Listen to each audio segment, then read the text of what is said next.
কবিরাজ সাহেব, আমার গায়ে এইগুলা কি হয়েছে? আমি তো ভাল্লুক হয়ে যাচ্ছি। সর্বনাশ, তোর গায়ে চুল ডাইনির আঁচড় পড়ছে। এখন ওই ডাইনিকে ধরে আন, নলে এই চুল যাবে না। কই গেলি চুল ডাইনি? আজ তোর গলায় চুল পেঁচিয়ে তোর চুল দিয়েই তোকে খতম করমু। বের হ। আমি চুল সুন্দরী, আমি সবাইকে চুল দিয়ে সুন্দর বানাই দেই। তুই কে রে?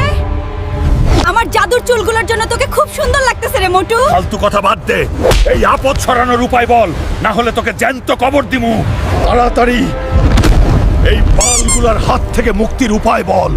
রাগ করিস না, দাঁড়া, আমি ব্যবস্থা করতেছি। এই চুল সরাতে পারবে একমাত্র চুল দ্বীপের রাজা।